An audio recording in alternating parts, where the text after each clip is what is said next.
예, 오늘은 이제 열왕기상 6장 14절부터 38절까지 내용 우리가 방금 읽었습니다만은 성전 내부 장식에 관한 그런 내용이었죠.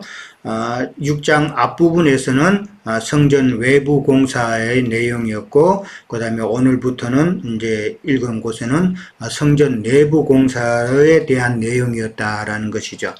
근데 이제 지난번에 우리가 나눌 때에 내부 공사하기 전에 하나님께서 솔로몬에게 나타나셔가지고 하나님께서 하나님의 법도와 율례와 계명을 지키면은 내가 이스라엘 자손과 함께 할 것이다 라는 그런 약속을 하십니다.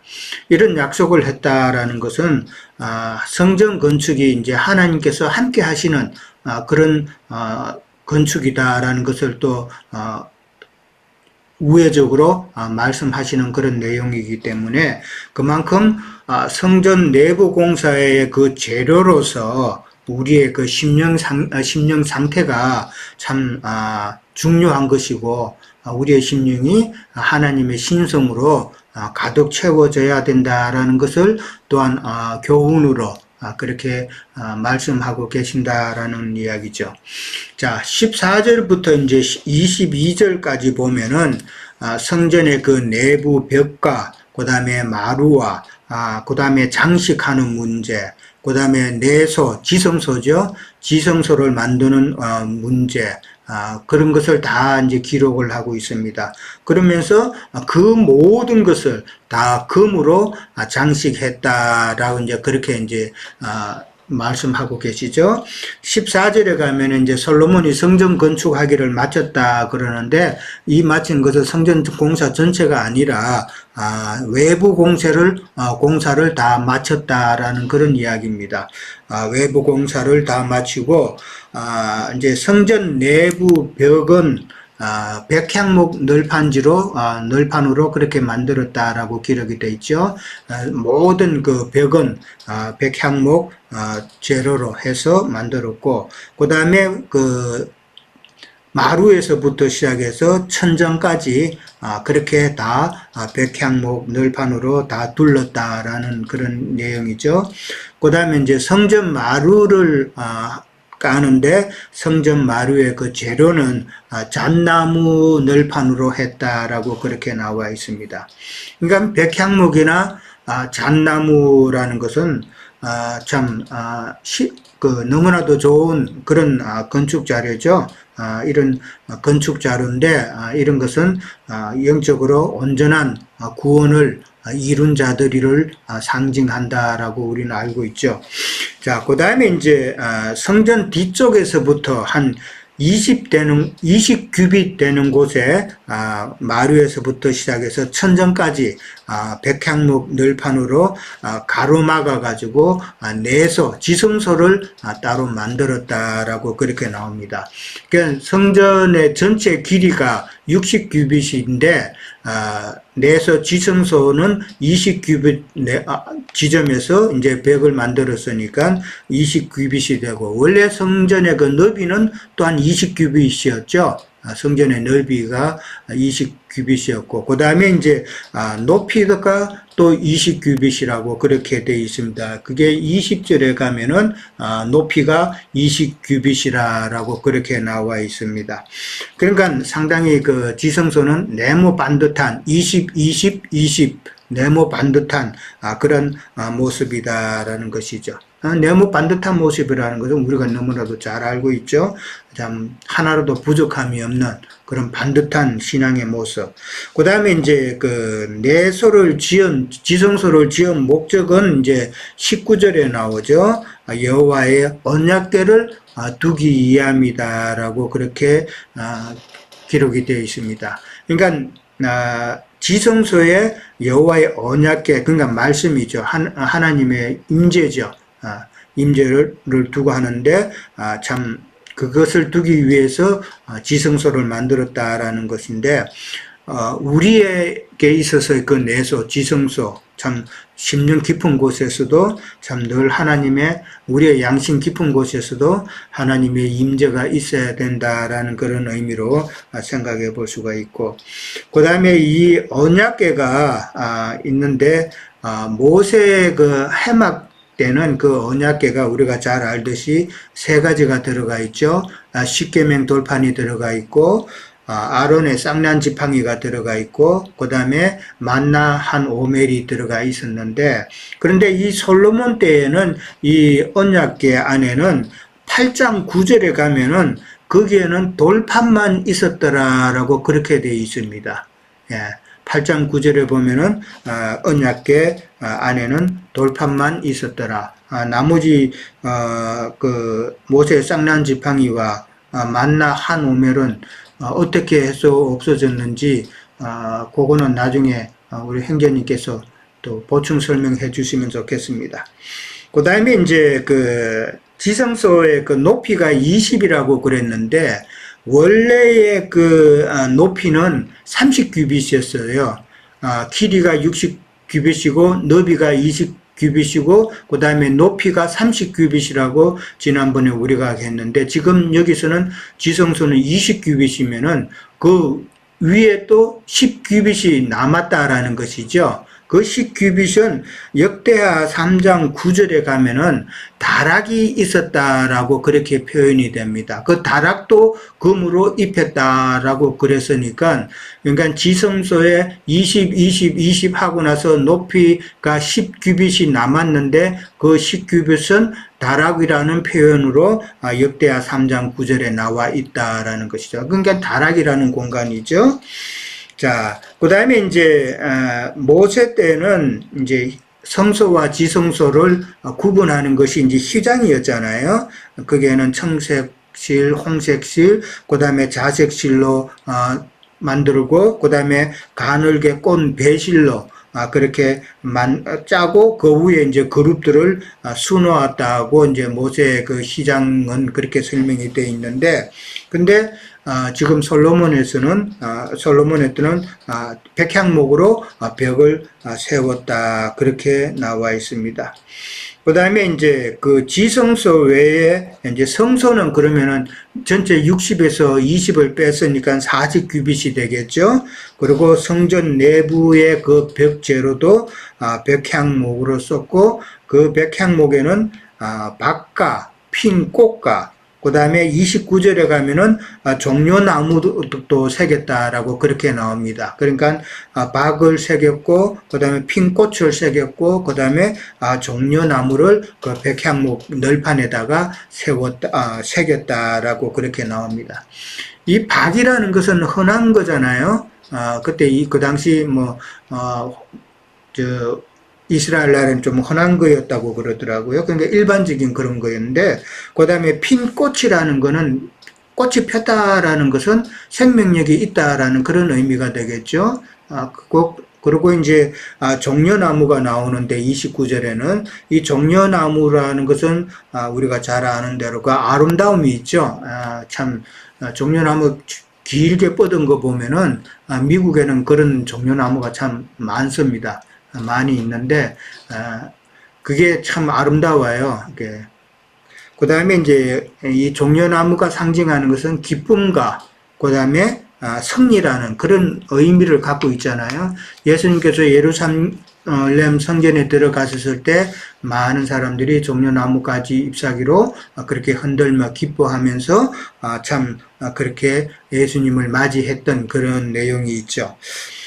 그 다음에 이제 내소, 그러니까 지성소와 성소 모두 금으로 입혔다라고 이제 나오죠. 그러면서 백향목 제단에도 금으로 입혔다라고 그렇게 나옵니다.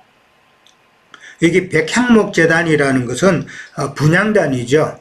분향단인데, 분향단이라는 것은 이제 하나님과 성도들 사이에 중보자 대신 예수 그리스도를 상징하는 그런 내용이죠. 그 분향단에도 금을 입혔더라라고 나와 있는데, 역대하 3장 8절에서 9절에 가면은 지금 열왕기서에는 사실 솔로몬 성전에 대한 건축이 자세하게는 안 나와 있어요. 그 다음에 이제 안에 그 내부의 기구들 이런 것들이 이제 사실은 다 생략이 되어 있는데 이제 그게 이제 역대하에 가면은 역대하 3장 8절에서 14절 그 역대하 3장에 가면은 자세하게 다 나와 있죠. 거기에 보면은 순금이 600달란트가 소요되었다라고 그렇게 나옵니다. 600달란트면은 오늘날 키로로 따지면은 2만 킬로가 넘는답니다. 요즘에 한국에 뭐 금값이 1kg에 얼마인지는 모르겠지만은 2만 킬로가 넘는다고 그러면은 이거는 거의 상상도 못할 금액이 나올 것 같아요. 예. 되게 금값이 많이 올랐는데 상상도 2만 킬로나 되는 금이면은 정말 엄청난 금이 소요되었다라고 그렇게 볼 수 있고, 그 다음에 그 금을 다 입혔더라라고 그렇게 이야기를 합니다. 입혔다라고 그러면은 그냥 이게 금을 갖다가 이렇게 발랐다는 이야기인가?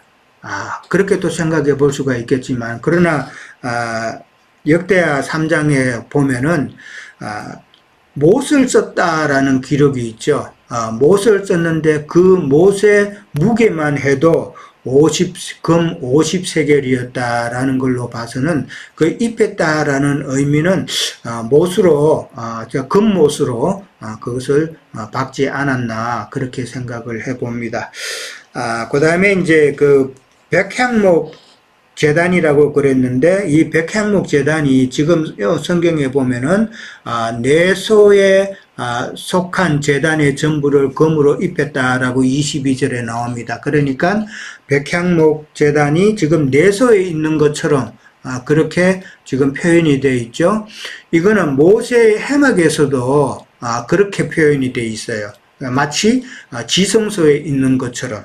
그런데 위치적으로는 사실은 지금 성소에 있는 것이죠.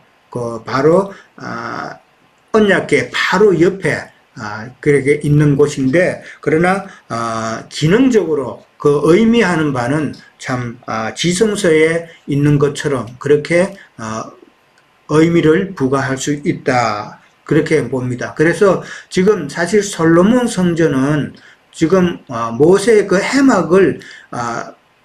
해막과 비교하면 상당히 비슷한 게 많아요. 비슷한 게 아니라 거의 그것을 전제로 해서 그렇게 만들었다라고 보면은 될 것 같습니다.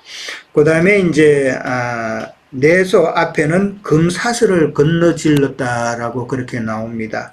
레위기 16장 2절에 보면은 지성소에 함부로 들어가는 자는 죽는다고 그랬죠. 이제 금사슬을 이렇게 사슬을 이렇게 두른다는 것은 이제 출입 금지라는 그런 의미로 보여지는데 함부로 건너 들어가지 말라라는 그런 의미겠죠.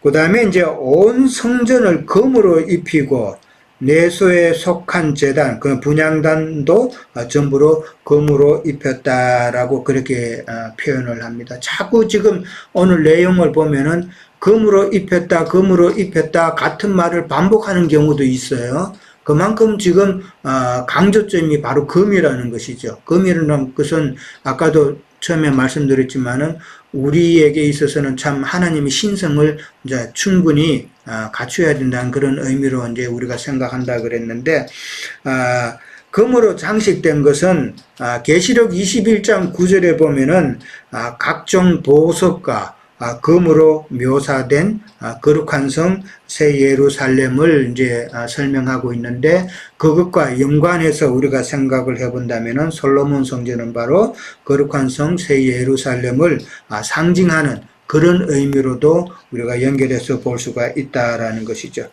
그 다음에 이제 낭실이라고 그랬는데, 지난번에 볼 때 그 현관이죠. 성소 앞에 이제 바깥에 낭실 지역에도 역대하 3장 4절에 보면은 그 안쪽에도 낭실 안쪽으로도 다 금으로 입혔다라고 그렇게 나옵니다. 상당히 금이 많이 들어간 것이죠. 그 다음에 이제 23절에서 28절에 가면은 두 그룹에 대한 내용이 나옵니다. 내수 안에는 두 그룹이 있었고 각각의 그 높이가 10규빗이라고 그랬습니다. 그리고 양쪽 날개가 있는데 한 날개가 5규빗이고 이쪽 날개 5규빗 저쪽 날개 5규빗이니까 그러니까 한 그룹의 넓이가 10규빗이라는 이야기죠. 그리고 그 한쪽 그 날개가 한쪽 벽에 또 닿고 그 다음에 똑같은 모양의 그룹이 또 하나 더 있는데 그것도 똑같은 사이즈죠. 그러니까 그 날개 끝이 다른 벽에도 닿았다라고 그랬습니다. 그리고 두 그룹의 날개가 또 서로 연하였다라고 그렇게 나오죠. 그러니까 전체 20규빗이 되는데 두 그룹이 10규빗씩 딱 들어가니까 완전히 그 지성소 안이 꽉 차는 그런 모양새죠. 상당히 크다라는 것인데,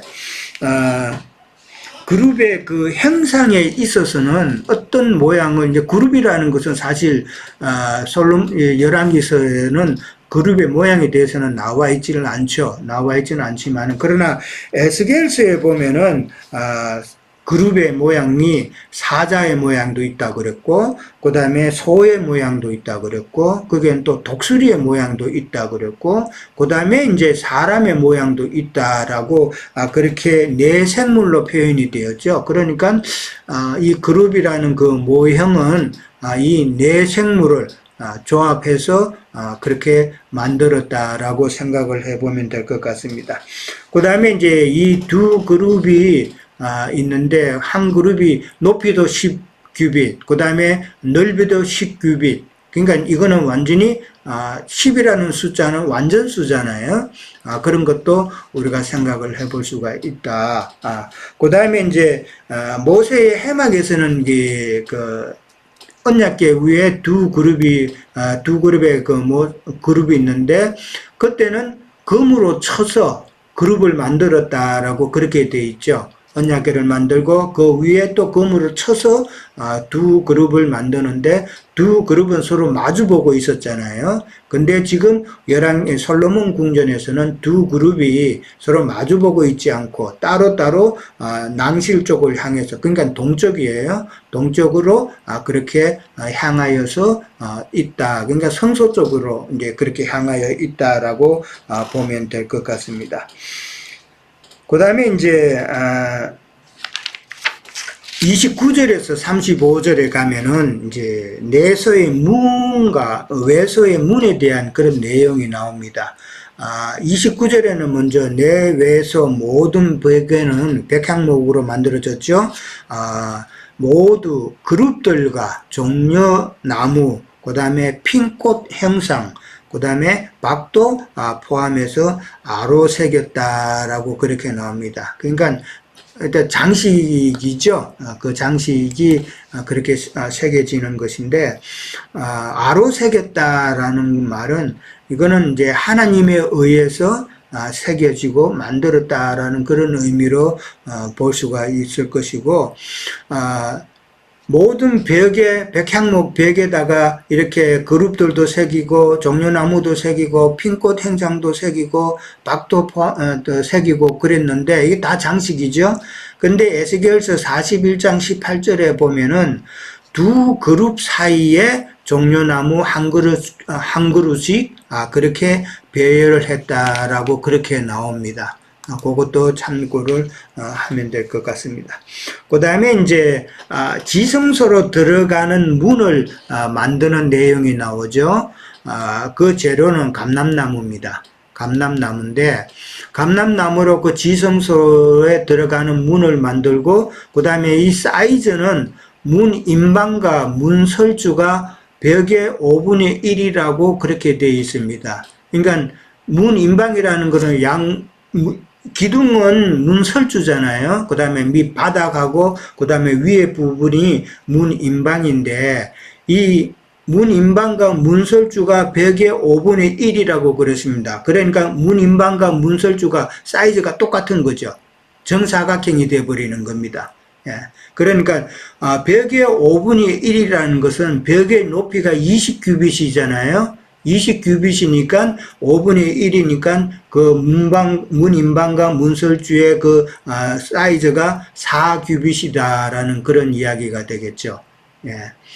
그 다음에 이제 그 모양은 그 두 문짝으로 그렇게 만들어진다라는 것인데, 그 문짝에는 또 그룹과 종려나무와 핀꽃과 뭐 이런 것을 다 새겼고, 그 새긴 곳에 금을 또 정확하게 또 입혔다라는 것이죠. 그 새긴 부분에 또 금을 입혔다는 것, 참 기술적으로 어떻게 했는지는 몰라도 아마 그게 참 상당한 기술이 필요했을 것 같은 그런 생각이 듭니다. 근데 이제 지성소로 들어가는 그 문은 감람나무로 만들고, 그 문짝도 감람나무로 만들었다라고 그렇게 나와 있습니다.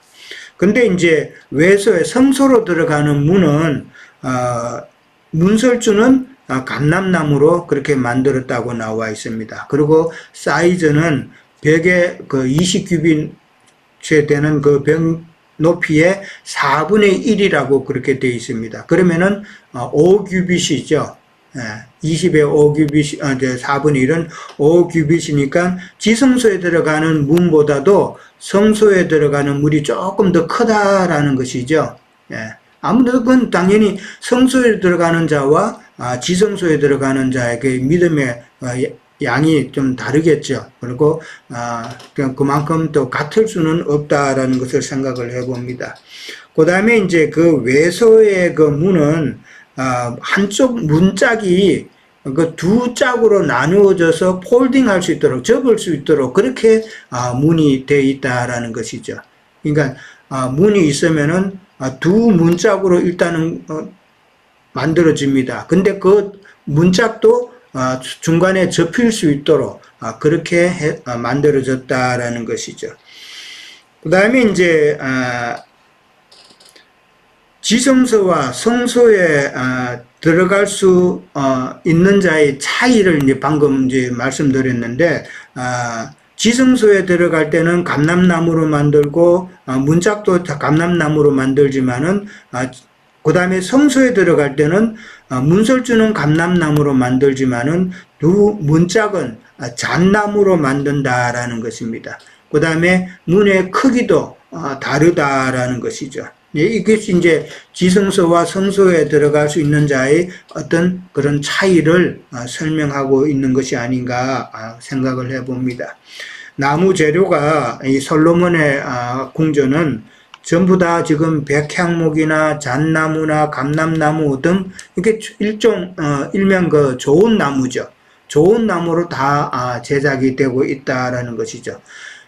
광야 모세의 그 해막 때는, 광야 시대는 제 은혜의 때죠. 그때는 강팍한 심령을 상징하는 그 가시나무나 그 다음에 육신을 상징하는 그 조각목 이런 걸로 만들어졌잖아요. 근데 솔로몬의 궁전에는 그런 나무들이 없다라는 것을 우리는 또 생각을 해봐야 되겠죠. 좋은 나무, 백향목, 잣나무, 감람나무, 좋은 나무만 다 사용이 되었다라는 의미를 우리는 잘 알 줄로 압니다. 그 다음에 이제 36절에 가면은 다듬은 돌 3켜와 백향목 두꺼운 판자 1켜로 둘러서 안뜰을 만들었다라고 그렇게 나옵니다. 이 켜라는 말이 저도 처음 봤습니다.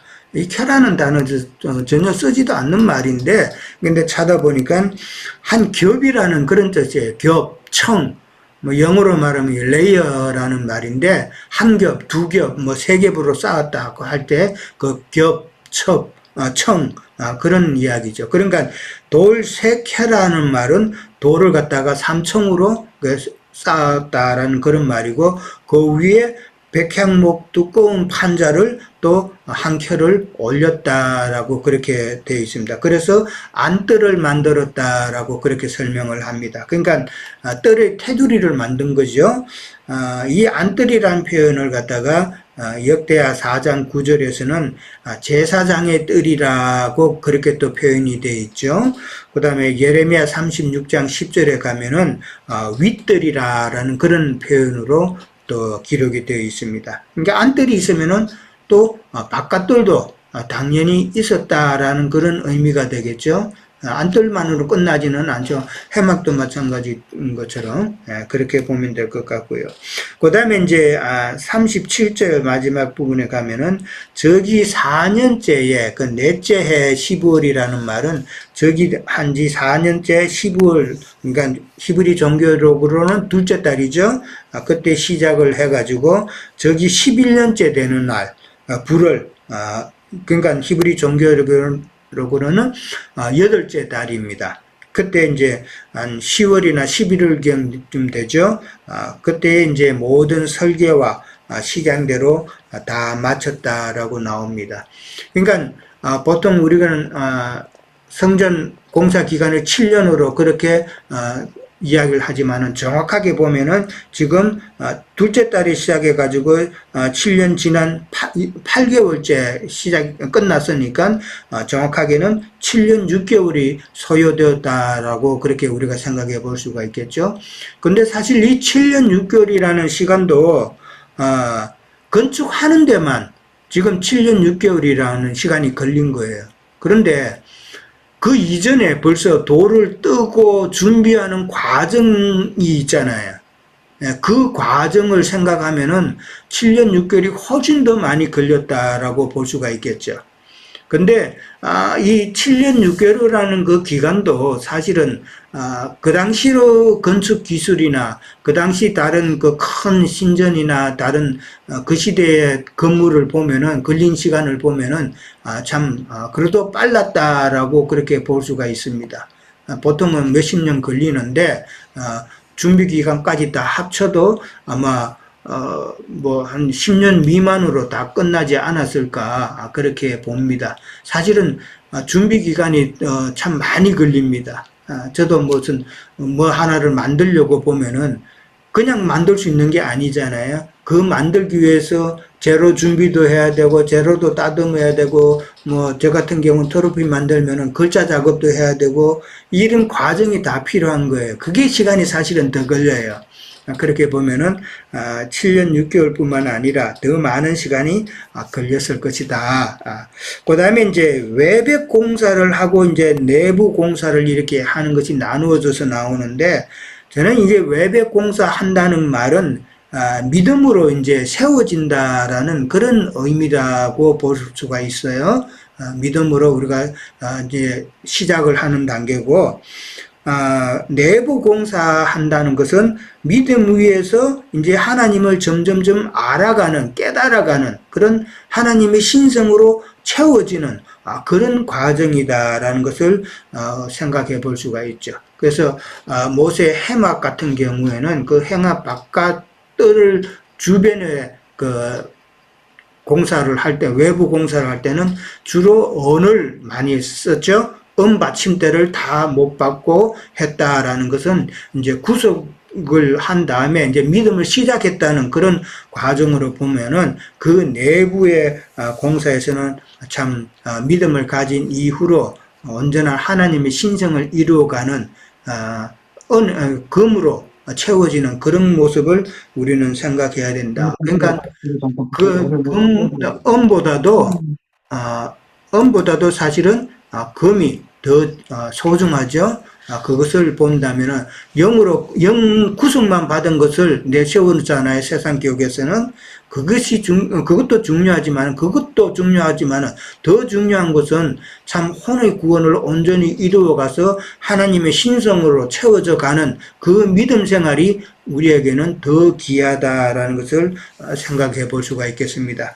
강야의 그 장막은 강야 교회를 건축하는 것으로 우리가 생각해 볼 수가 있지만은 솔로몬 성전은 하나님의 그 솔로몬 성전은 우리의 그 육성, 그 옛사람을 보신 자들로 건축하는 하늘에 속한 흔들리지 않는 그런 영적 건축이다라고 생각을 해볼 수가 있겠습니다. 자, 저는 여기까지 하도록 하겠습니다. 자, 이어주시기 바랍니다.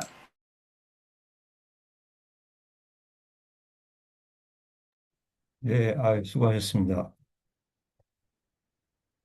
뭐, 참, 이 열왕기상 6장 14절 이렇게 읽으면서 보면은 우리 에, 모임의 이름이 금기름 붓는 집인데 너무 이렇게 잘 와닿는 것 같아요. 예. 금이 아까 우리 이영재님도 많이 나온다고 그랬는데 그렇죠. 우리가 진리 하나님의 신성의 진리를 이렇게 금기름으로 아까 계시록도 얘기하셨는데 22장 21절인가요? 계시록에 보면은 그 정금길이라고 이렇게 나오죠. 그래서 그 주님의 새 예루살렘 성은 정금길이라. 세상에서도 금은 99.9%라는데 정금은 뭐 100%겠죠. 100%. 그래서 솔로몬 이제 성전 내부를 이렇게 보면서 그 내부에는 이제 백향목이 주로 이제 많이 쓰이고 또뭐 잣나무도 쓰였다고 그러는데 아까 그 얘기 중에도 우리 그 양양교회 연합집회 때 이제 영재님이 장로님이 부살렛이 이제 그 정교한 부살렛 예, 예, 뭐 올리압과 부살렛이 그 성전을 짓는 그런 그 기술을 가져서 장인으로 쓰임을 하나님께 받는 그런 것이 나오는데 에, 거기서는 이제 광야에서는 이제 새로 난 자들을 예표한다면 새로 난 자들이 그 에, 가나안 땅에 들어가서 장성한 분량으로 이렇게 이루어진 성전을 짓는 것으로 이렇게 우리가 연결해서 이해해 볼 필요가 있다고 봅니다. 저는 이제 여기서 나오는 그 그룹이라는 것을 좀 눈여겨봤는데 그룹은 우리가 알다시피 그룹과 또 스랍이 있죠. 그래서 여기서는 이제 그룹을 주로 위주로 한 그 모양을 많이 이렇게 해놓는데 에, 그룹 중에는 일부 그 반역 천사가 그게 이제 대두되는데 그것이 우리의 그 신앙에 어, 여러 가지 그 의미하는 바가 많다고 봅니다. 그게 부활과도 관련이 돼 있고 또 이 그룹은 에, 부활 천사들의 이제 나중에는 이제 통치를 받는 그 종의 그런 사역으로 이렇게 되는데 보면은 저는 초기에 사실 이렇게 그룹이 나오고 뭐 스랍이 나오고 할 때 이것이 무엇을 예표하고 무엇을 하는가 이렇게 궁금했던 게 많았는데 이제 형제님을 만나면서 그런 것들이 많이 이제 해소되고 풀렸죠. 사실 세상 교회 사람들은 이 그룹이나 천사 이런 얘기를 하면은 전혀 이해를 못하고 있죠. 성경에서는 그룹과 천사 이런 얘기가 사실 많은 그 시사성을 가지고 우리에게 이 말씀을 통해서 전해주고자 하는 것이 있는데 이것을 전혀 이해를 못하는 이 예, 기독교는 정말 늘 그래서 초보에도에 머물 수밖에 없는 한정된 그런 신앙을 한다는 것이 참 안타까운 거죠. 그래서 우리 뭐 형제님 같은 이런 그 진리에 대한 온전함으로 이렇게 증거하시는 분들의 말씀을 듣고 정말 신앙을 새로 이렇게 새로 이렇게 돌이켜서 무엇이 잘못되고 무엇을 어떻게 신앙을 해야 되는 것을 다시 그들에게 정말 잘 전해 듣고 귀가 열린 사람들을 이렇게 새로 가르침을 받아야 되는 그런 입장에 있는 기독교인들인데 그것을 뭐 거부하니까 참 저도 가끔 이런 얘기를 해보면 굉장히 거부합니다. 지난번에 이제 저도 그래서 그 부활 얘기를 하면서 이제 천사에 대한 얘기를 했더니 우리 그 복음서에서 세 군데 나오죠. 바리새인과 사두개인들이 그 부할 때는 누구의 아내가 되겠냐고 7번을 결혼한 그 여자를 데려다가 이렇게 그 토론을 할 때 그래서 이제 주님 너희가 오해를 했다. 부활일 때는 합당한 조건이 된 자는 부활 때는 시집도 안 가고 부활된 자는 장가도 안 간다. 이렇게 이제 증거를 해주셔서 그 천사와 같다. 동등이다. 이렇게 말을 했는데 거기에서 우리가 이제 부활을 해서 주님과 함께 영생을 하려면 당연히 그 천사로 부활이 되죠. 예. 그래야 영생을 할 수 있는 건데 그분들은 어떤 육신적인 생각만 해가지고 거기에서도 보면은 뭐 동등이다, 같다 그러니까 된다는 말이 없다는 거예요. 동등이나 같다가 그게 된다는 말을 그게 같이 예표하고 있는 건데 그 속성에 왜 그것을 그렇게 거부하는지 뭐 육신적으로 어떻게 그냥 예수님이 뭘 음식을 먹고 육신적인 부활 그런 것을 예산해서 그렇게 거부하는 것 같아요. 그래서 우리가 이제 저는 이제 에스겔 그 그룹의 반역에 대한 그 얘기를 좀 해볼까 하는데 에스겔 28장이죠. 28장 10, 에스겔 28장 14, 19, 14절인데 에스겔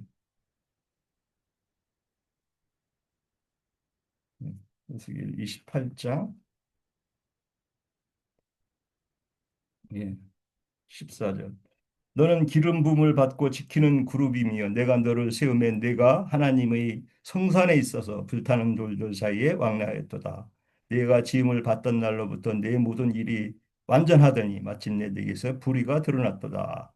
이렇게 이제 말씀을 이어가는데 그래서 이제 두로 왕으로 나중에는 이렇게 연결시켜서 두로 왕이 그 그룹 영들을 받아들여서 반역의 그 사람으로서 이렇게 실현이 되는 거죠. 두루왕이. 그래서 그 반역 천사들을 우리가 생각해 볼 때 그 반역 천사가 창세기 그 에덴 동산을 뱀으로 이제 화신해서 들어온 것이 우리가 연결해서 생각해 볼 수 있는데 아담 이후로 많은 그 인류는 에, 타락한 반역 천사의 영을 정신을 이어받는다는 것이죠. 그래서 예수님이 오셔서 그런 것들을 풀어주고 그 반역 천사에 있는 잡힌 그 영들을 해방시킬 수 있는 거죠. 그래서 예수님을 믿지 않고서는 예수님으로 말미암지 않고서는 그 악령에 시달리는 그 하늘의 계시를 받을 수가 없는 거죠. 그것을 버리고 회개하지 않는 이상은.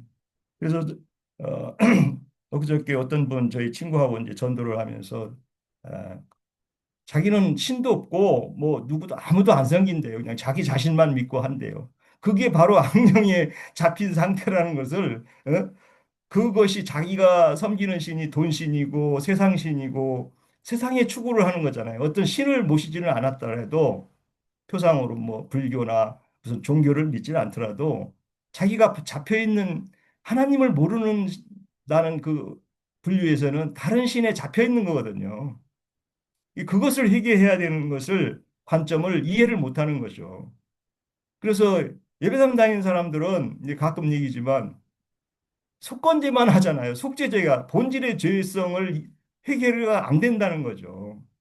세상에서 잘못한 거 그런 것만 뭐 해결을 하라고 하니까 신을 잘못 섬기는 정말 하나님인 예수님을 섬기는 그런 신으로 돌이켜야 되고 다른 신을 섬긴 것에 대한 회개가 돼야 되는데 이것이 안 되는 이상은 정말 거듭남의 체험을 할 수가 없다는 그 진리의 말씀을 받을 수가 없다는 뭐 형제님 가끔 그 정결한 처녀라고 이제 그렇게 얘기하는 정결한 사람이 될 수가 없는 거죠.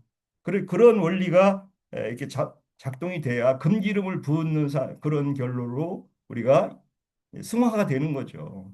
그래서 진리의 말씀을 받아서 우리는 형제님께서 이렇게 금기름 붓는 집이라는 표어를 딱 해놨으니까 저도 가끔 이런 얘기를 하면 금기름이 뭐예요? 그래요. 그러면 이제 뭐 이렇게 더듬더듬 하면서 이제 스가랴서를 우리가 안 볼 수가 없죠. 스가랴서 4장, 2장.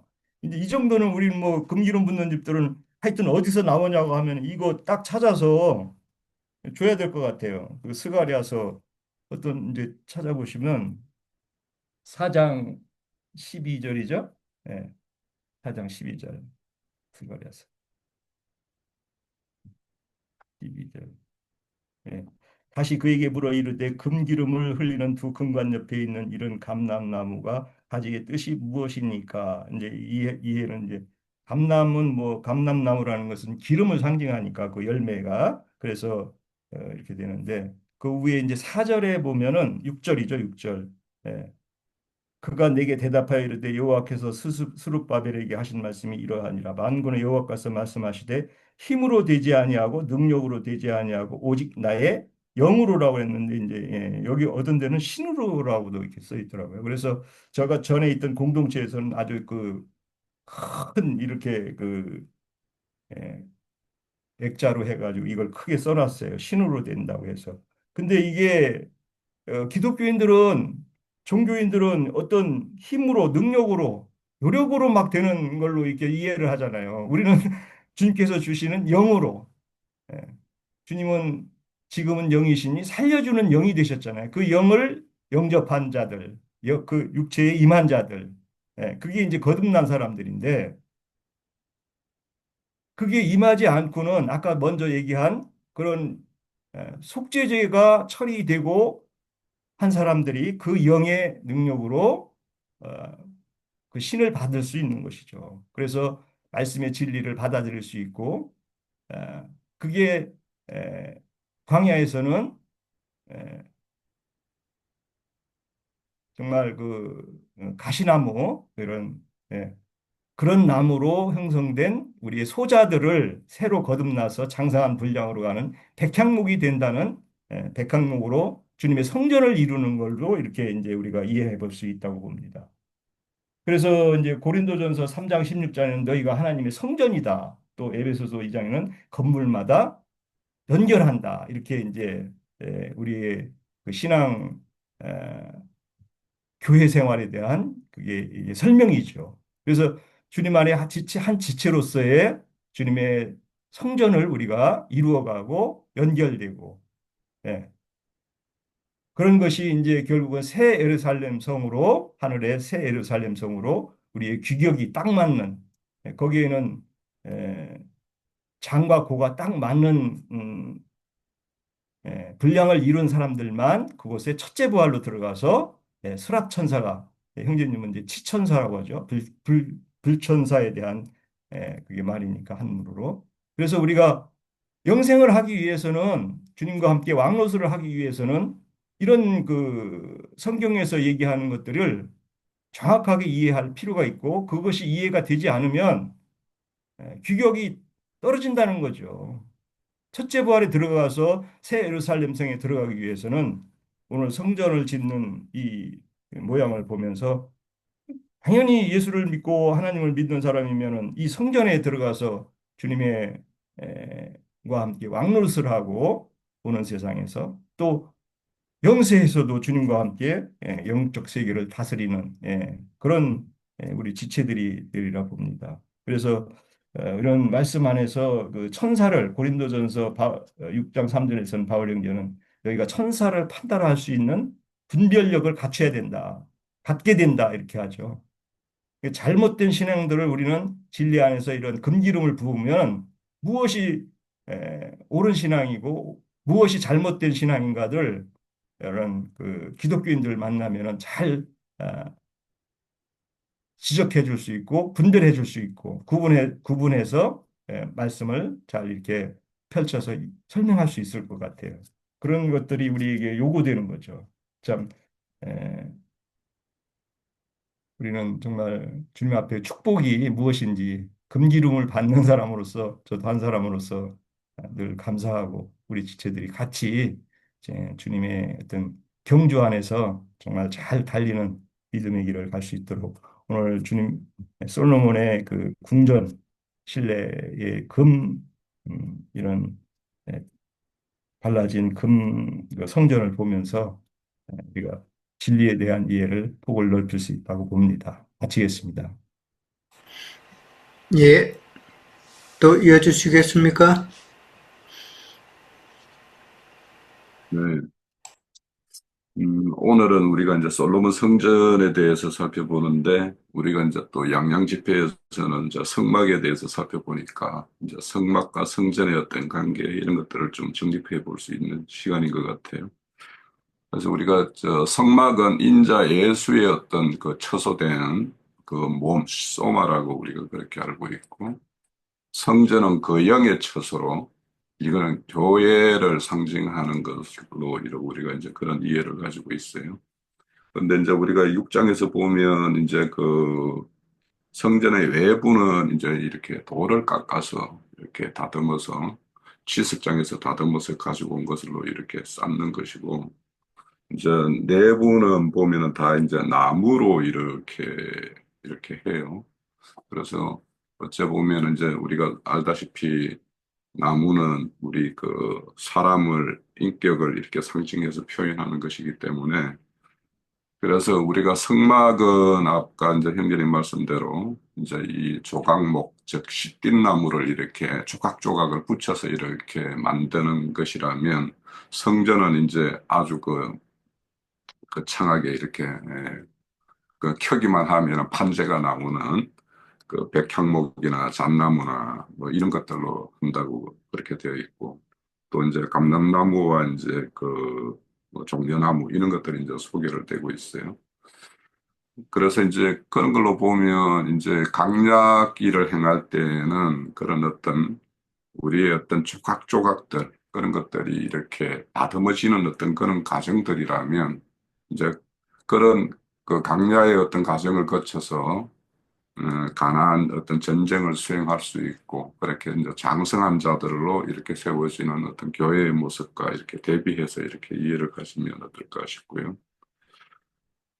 그리고 이제 거기 보면은 이제 내부를 공사할 때 보면은 벽과 천정은 이제 백향목이라고 이렇게 소개하고 있는데 그 백향목은 시편 92편에 보면 의인을 종려나무와 백향목의 비유를 하고 있어요.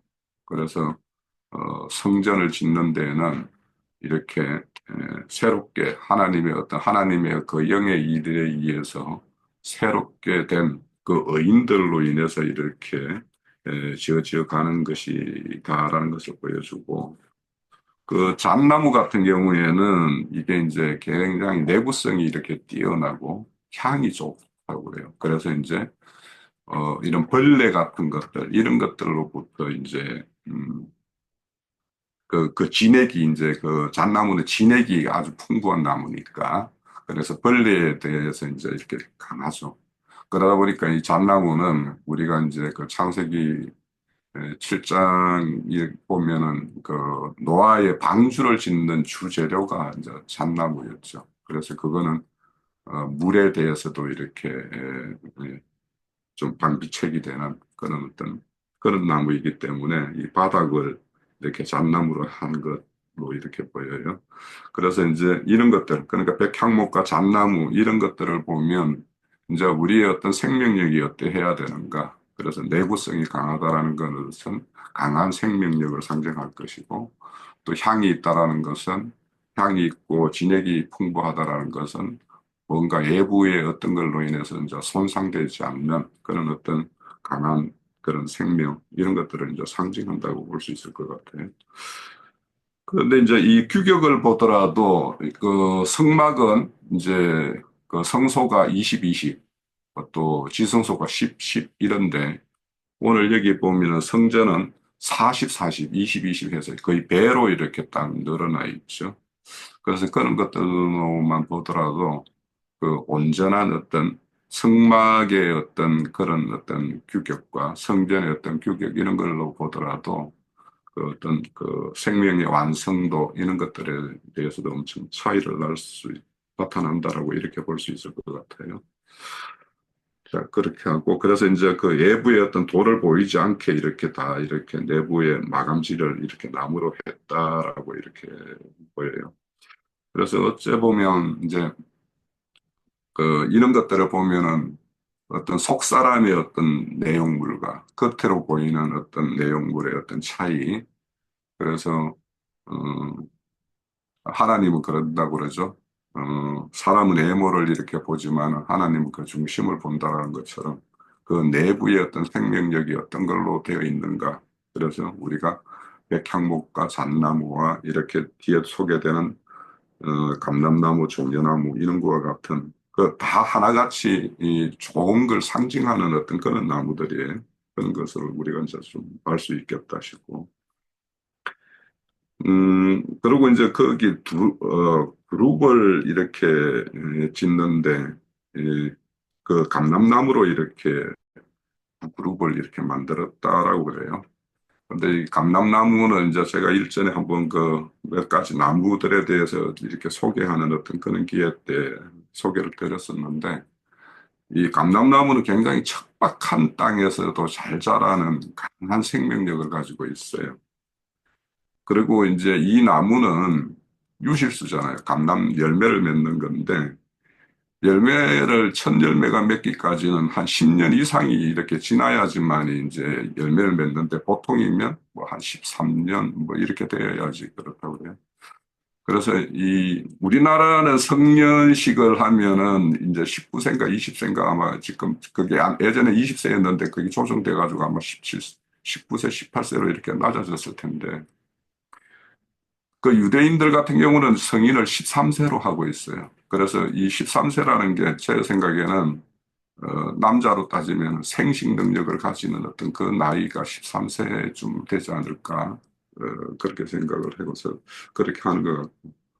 근데 이 감람나무가 이제 본격적으로 열매를 얻기 위해서는 30년이 되어야지 아주 풍성한 열매를 맺고, 그 생명력은 600년이 간다라는 거예요. 그만큼 이 감람나무가 우리에게 시사하는 바가 커요. 그래서 30년이 되어야 열매 맺는다라는 것과 우리가 30세에 뭐 다윗이나 솔로몬이 다 왕이 되고 하는 거, 또 제사장으로 이렇게 직무를 수행하는 것이 30세라는 거, 이런 것들도 우리가 한번 이런 나무에서 이렇게 비유해 볼 수가 있고, 그리고 이제 그 감람나무에서 이제 이렇게 감람나무가 이렇게 자라는 걸 보면 야생 돌감나무에다가 좋은 감람나무를 이렇게 접붙여서 이렇게 그 농사를 짓거든요.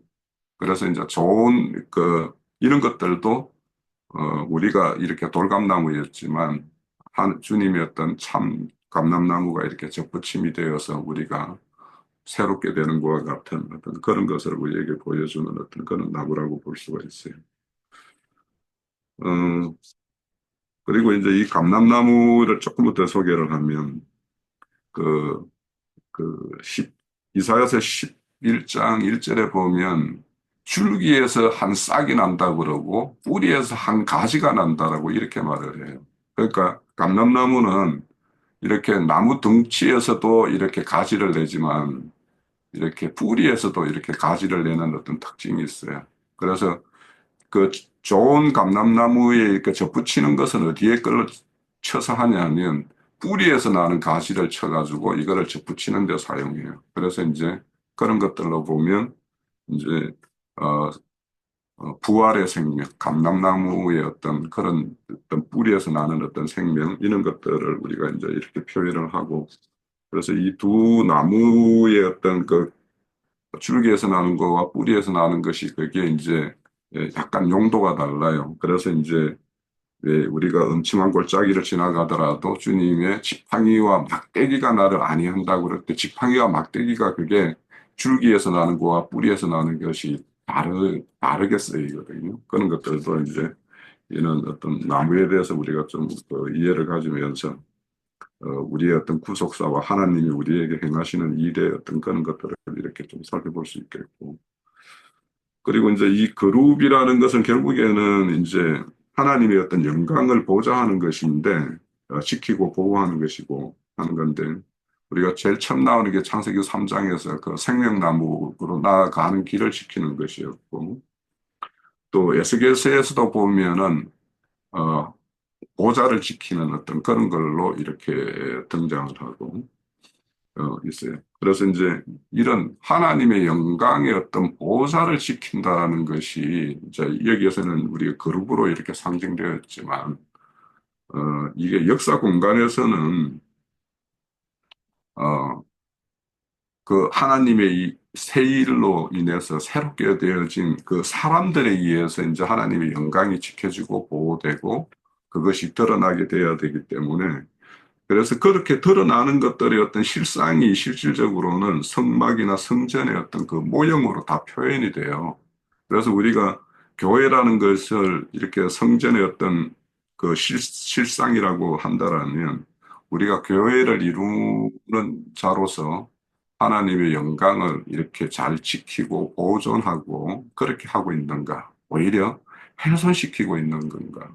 그런 것들을 생각해 보면 이 거룩이라는 것과 우리 그 스랍 천사의 어떤 일들 이런 것들을 생각해 보면서 우리가 우리의 어떤 그런 책임이 있고 그리고 이제 그룹이 그 속죄소를 듣고 있어요. 속죄소를 듣고 있는데 그 속죄소 그 언약궤 안에 있는 아까 형제님이 새 그 물품을 이렇게 이야기했는데 그게 어째 보면 다 상징은 하나님의 거역한 상징물이 그 밑에 들어있는 거예요. 그 아론의 쌍난 지팡이나 거기 그런 쌍난 지팡이가 실현되는 것들은 그 다단과 그 누구죠? 고라의 자손들이 반역을 하고 그 레위 지파들만 하나님에게 뭔가 이렇게 쓰이는 거에 대해서 반항을 하다가 그래서 하나님이 너희 모든 지파들 지팡이 하나씩 다 가지고 와봐 이래 해가지고 싹이 하나만 난 것이거든요. 그래서 그러고 돌판도 첫 돌판은 금송아지 사건으로 다 깨트리고 이렇게 했던 어떤 사건 두 번째 받은 어떤 돌판이고 그 만나 같은 경우도 하늘에서 만나를 주면 매일같이 하루에 먹을 양만큼만 취하라고 그랬는데 이것을 막 끌어모아 가지고 이렇게 두었다가 뭐 이렇게 썩고 곰팡이 피고 이런 사건을 경험하면서 이제 실질적으로 그런 걸 기념물로 이렇게 두라고 하신 거거든요. 그래서 그래서 이제 그 어떤 속죄소를 이렇게 듣고 있다라는 것은 결국에는 이제 우리의 어떤 그런 믿음으로 우리가 강가함을 받는 것과 같은 그런 것들을 이렇게 상징하는 것이 이제 속죄소와 그 그룹의 어떤 모양이기 때문에 결국에는 이제 속죄소 앞에서 우리가 하나님과 그 죄인들이 만나서 이렇게 화목을 이루는 것을 이렇게 이루는데 그 어떤 화목을 이루는 어떤 근본 그 바탕은 무엇인가 하는 것을 생각해 보면 결국에는 주님께서 오셔서 그 어떤 대속의 어떤 피 흘려 주심에 의해서 우리가 새롭게 되는 어떤 그런 것들을 이렇게 상징하는 것이어서 어, 우리가 그런 어떤 속죄소와 그 그룹이 그렇게 영광을 이렇게 듣고 있는 거 이런 것들은 우리 저변에 하나님께서 우리에게 이렇게 베풀어 주신 어떤 구원의 내용이었던 것인가 하는 것들을 우리가 안고 있어야지 에, 에, 우리가 어떻게 하다 보면 믿는 우리가 우리 자랑을 하기가 쉬워요. 우리가 실질적으로 하나님께서 베풀어서 이런 구속의 어떤 그런 사건들이 이렇게 있는 사람이라면 자기를 앞세우기가 쉽지 않지만 그런데 그런 것들이 있고 내가 어떤 성경에 아는 어떤 지식들을 이렇게 막 거기에 취하다 보면 하나님의 어떤 우리에게 베풀어 주신 사실은 어디 가는 데 없고 우리가 아는 어떤 성경의 어떤 뭐 이런 지식이나 이런 것들을 전면에 내세워서 우리를 더 돋보이게 하기가 쉽기 때문에 그래서 우리의 어떤 속죄소의 어떤 그런 그룹의 역할이라는 것이 어떤 것인가 하는 것들도 우리가 좀 이런 내소의 어떤 그런 모습을 보면서 우리가 좀 살펴볼 내용이다 싶고 예, 뭐 이 정도로 좀 해야 되겠습니다. 예. 예. 또 다른 지체는 없으시죠? 그럼 장로 형제님 어떻게 마무리 하시겠습니까? 예. 네, 요즘에 양양에서는 광야 성막을 다루고 있는데 네, 금요일 집회에서는 그 예루살렘 성전을 다루고 있어서 아주 매칭이 잘 되는 것 같네요. 네, 이해하는 뜻으로 육에 속한 사람, 영에 속한 사람, 네, 육신에 있는 자들의 세상 교회와 영에 있는 자들의 하늘에 기록한 장자들의 교회. 너무 대비가 뭐 명확하게 이렇게 되는 것 같아요. 흔히 속세에서는 신내림이라는 그런 말을 많이 사용해요. 어떤 그 신접을 한 사람들이 신내림 받았다. 이 말은 이제 우리 교회 안에서는 성령을 받았다 이제 그 말인데 음, 성령을 받으면 신접자가 되는 거죠. 그런데 세속의 신내림이라고 하는 것은 에, 참 하나님이 아니라 어떤 세상의 어떤 여러 신들 중의 어떤 신을 받았다라는 이제 차이가 있어서 구분이 필요하기는 하지만 용어는 성령 강림, 신내림, 그다음에 신내림을 받았다, 뭐 성령 충만을 받았다, 뭐 용어는 같은 방식으로 쓰이니까. 그런데 이제 성경이 말하는 참다운 신접자라는 거는 그 영으로 사람의 영이 연합되어져서 신에 의한 기독교식의 용어로는 성령의 감동, 감화 이런 것이 곧 세속의 신내림 받았다는 사람들이 뭐 점을 쳐주고 뭐 이렇게 하는 것처럼 성령의 계시를 받은 사람들이 우주의 근원으로부터 시작해서 과정 종결까지 처음과 나중까지 모든 것들을 종합적으로 이렇게 말을로 사람들을 설득하고 깨닫게 할 수 있으면 그 사람이 신내림을 받은 신접자지요.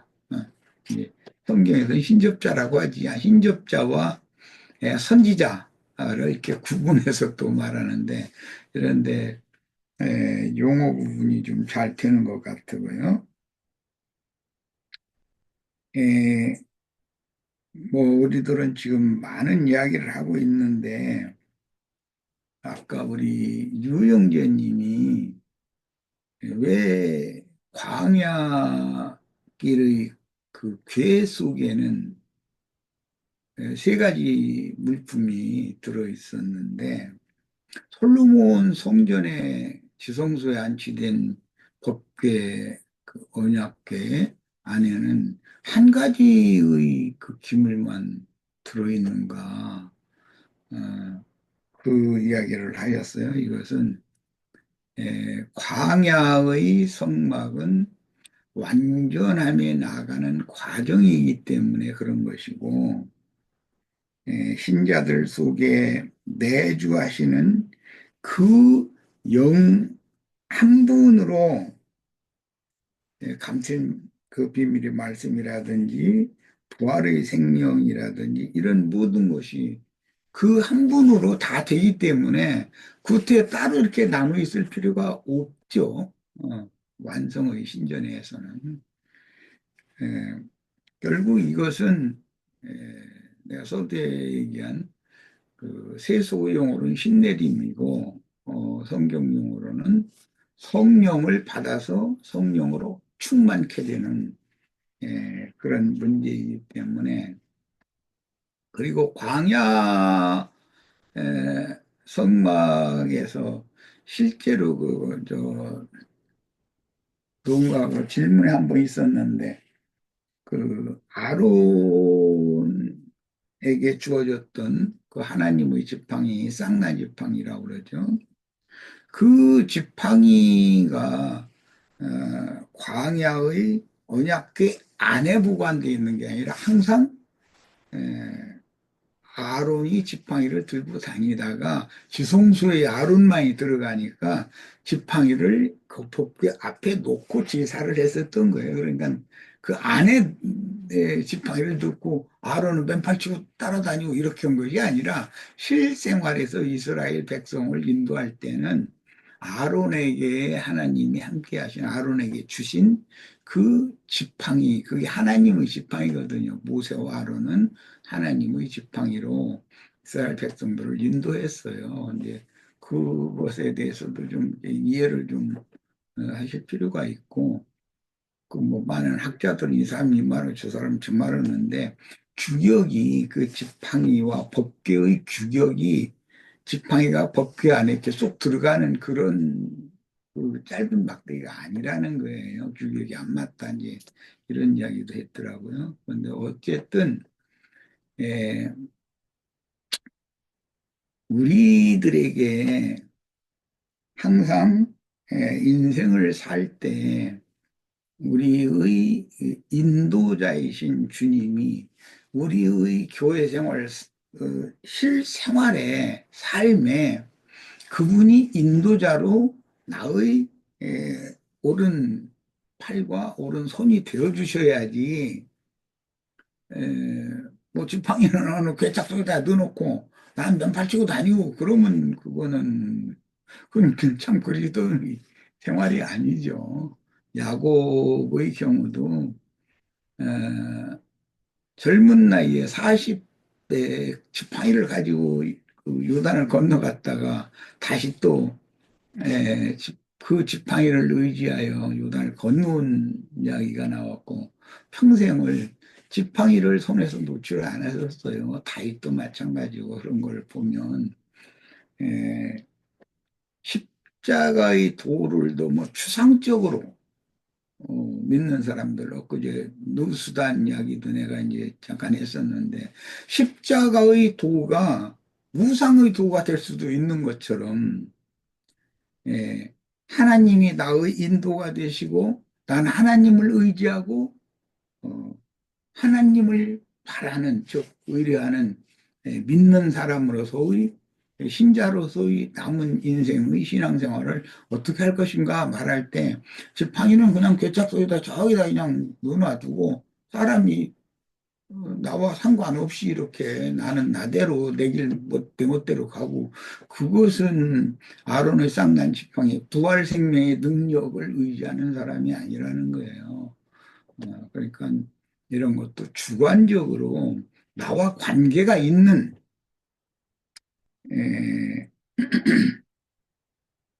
그 궤 안에 들어있는 두 돌판이 나의 영과 나의 혼, 나의 속사람을 말한다면 나의 삶에도 항상 계시가 감춘 만나가 항상 나와 함께 하셔야 되고 또 인도의 능력, 구원의 능력, 지도하시는 하나님, 나에게 어리석음을 깨닫게 해서 지도하시고 하나님 자신의 영광으로 나를 이렇게 데려가시는 그 하나님을 항상 내가 함께 나와 함께 삶에서 항상 그 주님의 임재 안에는 그 세 가지 항목이 다 있기 때문에 구태여 따로 이렇게 분리해서만 늘 생각하는 것도 하나의 교리가 될 수 있다. 그냥 두뇌 속에다가 뭐 법궤 안에 세 가지 기물이 있고 뭐 이런 식으로 그건 교리가 되고 말잖아요. 사실은 내 안에 들어와서 나를 임재처소로 삼으시는 주님으로 말미암아 세 가지의 기능이 다 있는 거죠, 사실은. 그래서 나의 믿음의 행보, 행로에 그 부활 생명의 능력의 지팡이 인도자이신 주님이 우리 형제 자매님들 각자의 삶에 그분이 꼭 함께 하시기를 바랍니다. 따로 분리되어 있으면 안 되겠어요. 분리되어 있는 건 교리거든요. 지식이고. 십자가의 도라는 것도 나와 상관이 없이 이렇게 분리되어 있으면 그것은 그 하나의 교리인 것이거든요. 감추인 만나라고 하는 것도 무슨 문자적인 어떤 성경 지식, 요즘에는 뭐 히브리어, 헬라어 이런 거 가지고 굉장히 떠들어자는데 그런 것이 그게 그 사람의 생명과 하나님의 지혜와 지식과는 상관이 없을 수가 있는 것이거든요. 그게 나쁘고 좋고의 문제가 아니고 그것을 잘 활용한다라는 말은 그 세 가지 항목이 이제 그리스도 여러 방면이 내 안에 들어와서 함께 나와 함께 인생을 살아주시는 그 영이신 주님이 내 안에 계시면 여러 가지가 따로따로 이렇게 뭐 있고 나는 또 따로 이렇게 신앙생활하고 이렇게 하는 것은 그 믿음이 잘못됐다 이걸 내가 이제 지적을 하는 겁니다. 예, 마칩니다. 예, 감사합니다. 자, 다들 또 하신 제가 한 가지 예, 형제님이 이제 얘기하셔가지고 그 민수기 17장 10절 한번 보고 싶네요. 17장 10절. 예, 거기 보면은 이제 아까 우리 저기 홍영재님이 증거했듯이 그 다 이렇게 지파들 그 교회를 지팡이를 가져오라고 했는데 이제 10절에 보면은 여호와께서 또 모세에게 이르시되 아론의 지팡이는 증거기 앞으로 도로 가져다가 거기 간직하여 반역한 자에 대한 표징이 되게 하여 그들로 내게 대한 원망을 그치고 죽지 않게 할지니라. 이렇게 앞에다 두고 그 아론의 지팡이를 보고 속에다 담아 있다고 하지 않고 예, 그 앞에다 앞에다 보고 반역을 대한 표정을 잘 봐라고 이렇게 이제 했다는 거죠. 예, 예. 예, 예. 마치겠습니다. 예, 감사합니다. 자, 그동안에 또 양양 집회도 하시고, 다들, 참 바쁜 시간 보냈었을 텐데, 예. 자, 다음 주에는 이제 솔로몬의 궁에 대해서 이제 7장 아마 한 12절까지 할지 더 할지는 아직 저도 결정을 못했지만은 다음 주에 그렇게 하도록 하겠습니다. 자, 오늘 여기까지 수고들